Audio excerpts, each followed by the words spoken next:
Alright, man, it's your boy Truckin' Puppeteer. I'm back again, man. So check it out. Look, this part 2 of the North Side Ain't Sweet.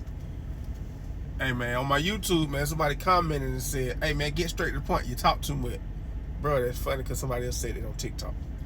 But anyway, man, I guess that we're going to make my shit different, man. It's gonna separate my content a little bit. I don't know. I just be everywhere with it, man, because my story time is just, boy, it's a lot that I can't even put in 10 minutes, like, to get it across. So it's like, but anyway, this part 2 of the North Side Ain't Sweet, or just a recap of the end where I left off at, man. I basically was telling the story about like Gwinnett County, North Side, North Cross, all that. That's why I got introduced to gang banging and all that, you know what I'm saying? Somewhat. And my high school was gang infested. Like, it was gang infested. Bloods, Crips, Asian Bloods, one Vice Lord, Latin King, Latin Queens, MS-13, Brownside Loco. Like, look, it was everybody in there, man. Anyway, towards the end of that, my part 1, I explained my mom had found that I was in the gang, and she came to me. So let's pick up right there. Boom. So again, man, I was on ISS. I was a happy gang member. Like, I'm a happy GD. Like, I'm proud of this, and I'm proud of this because a lot of people's stories be like, man, I ain't had no family, and people say you only joined because of that. Yeah, that was somewhat, but really my background, like, I don't know about everybody else's. When we moved to Atlanta, we moved to Latonia. I thought it was my auntie, but it was my cousin. She was just old, like, she was older than my mama, and like a great cousin, and it was just her. You know what I'm saying? She ain't had no kids at this time, so it was me, my mama, and her staying in Latonia. She worked at Newport, like it was a Newport plant warehouse or something. So she got, back then she had the money. She had the Volvo with the cell phone in it. Like, she had some money, bro. Anyway, boom, that's why I started it. So we ended up staying with her. We moved. When we moved, I never seen her again. To this day, I don't know who she is no more. I don't even remember her name no more. But I knew that was my mama real cousin. Like, that was our real family. But I don't even know her no more. My family, I don't even know my real family. So again, we're in Atlanta, and it's just me and my mama. You know what I'm saying? I ain't got no older brothers or nothing. At this time, I ain't got no little brothers or nothing. It's just me and my mama, single parent. She just me and her. So boom, that give you that. So yeah, it became, I wanted to join the gang, but that's a whole nother story time. Anyway, I'm a part of this gang. My mama came. I really can't believe my son. I'm just looking at it like, damn, what I did. Like, for a mother to go to their son and say that, like, it's something about mothers, bro. It's something about the eyes, bro. You can feel that they hurt. And she looked at me and said, I can't believe my son. I'm just like, in my mind, I'm like, well, she found out I'm failing in school or something? Because I know my grades was, I had messed my grades up. Cause I wasn't, man, I was a class clown and all that. I'm bad, bro. I'm a bad guy in school. But I knew ISS, I can get my work done. So I put myself in ISS a lot. It wasn't like the teachers were sending me there all the time. Once they sent me there and I learned, they sending me to ISS told me, if I want to get my work done, get away from everybody else. Boom, for real. Then what I learned. So yeah, she looking at me like, my son. I'm like, damn. I said, what, you found out I'm failing or something? I was like, Mom, I'm picking the grades up. I'm finna, it's gonna be all right. Nah. And she can't remember. My mama had a stack of papers and said, you know the feds watching you, police been watching you, investigating. They got pictures of me, bro. They got pictures of me, like, walking from school. Like, from school, my mama husband, to try to be on my cool side, he would buy me, like, Black and Miles. And back then, when I'm young growing up, I'm thinking, we cool. Me and my cousin there, we got Black. I'm like, bro, I sent him to the store. He get some Black and Miles, bro. We got Black and Miles. So they was watching me, like, walking from school. Sometimes I ride the bus, but majority of the time I want to smoke. So I'm walking home from the school. Like, I'm walking home, like, a lot. Or walking to school, just so I can do that. You know what I'm saying? And they had pictures of me doing that. Like, they had pictures of me. They see me. They had pictures of me. Anyway, so she's a stack of papers. they had pictures of my tag. A tag is like your signature, like whatever organization, gang, whatever.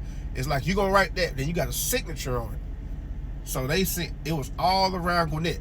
Like if I went to the mall, it was in the mall. The bathrooms in the school, every bathroom got hit. Walls, communities, like other hoods. That's a whole nother story time. But other like apartment complexes, I'm letting them know I be through here. So the police were watching it, and I guess they was like, who is this? Who is this person? Everywhere. This guy is everywhere. And I'm in ISS writing it up on my table. I'm writing on my paperwork, my homework. I'm right, bro. I was a proud GD member. Like, I'm proud, bro. I'm happy about this. You know what I'm saying? Because to me, I felt like I was a part of an organization, organized, structure. Because GD is really structured. It's organized. They like Crips and Bloods. They unorganized. GD is really structured. So I was really going by the code. Like, hey, hygiene, discipline. Don't be a dropout type. You know what I'm saying? Try to be more productive. You know what I'm saying? I was really living by that. I was just messing up the school a little bit, but I was really living by a lot of them codes. So I really built it off respect. But anyway, I guess they were like, who is this guy? So like I said, I was doing all that. Now, they found out who I was in ISS doing all that. And we had A, B, and C lunch. And then A and B and C, I was a part of A lunch. So I went to A lunch. When I got back, this one, I don't even know why. I ain't even know. I ain't think nothing of it. I listened to them. They made, it's nothing. Bruh. Ooh, hold on, my nose burning. Ooh. It made my eye burn. But anyway, when I got back to class from lunch, the dude who was running the class, he said, hey man, yeah. I said, where my paperwork at? Like all my papers, all my notebooks were gone. Like I had all that in there. So I was like, where my notebook at? And like, the principal got it. Ain't no big deal. Ain't no big deal. They just got it. You know what I'm saying? I'm like I had pictures. I had like kind of stuck on the I forgot how I stuck them up there, but I stuck them on the thing. And I was just designing my little cubicle. I was gonna be in there for like 3 days. So, boom. So I was like, where my paperwork at? Principal got it. I was like, he was like, but don't worry about it. Ain't nothing. I was like, oh, okay. Anyway, fast forward the day my mom came with that stack of papers. All that was in there, like the pictures I had in the cubicle ISS, all the tags in the bathrooms around the high school, all around the communities. They had everything, like they watching. And my mama said, they watching you about some guy named Billy. He went missing. Billy was an Asian blood. Like I said in the first part, I said the Crips used to beat up on the Asian blood like every day. But Billy had a bigger brother, like an older brother, who was on that. Like, he was known to be one of those, he was a stepper, whatever.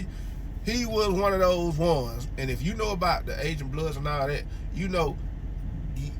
hey, them folk be for real, man. It's some other stories I done heard, and you know what I'm saying? Hey, them boy don't play. But anyway, Billy worked at Sonic. I used to sell greenery. I used to sell a tree. You know what I'm saying? When I was in high school, I was selling a tree. I would sell a tree to Billy.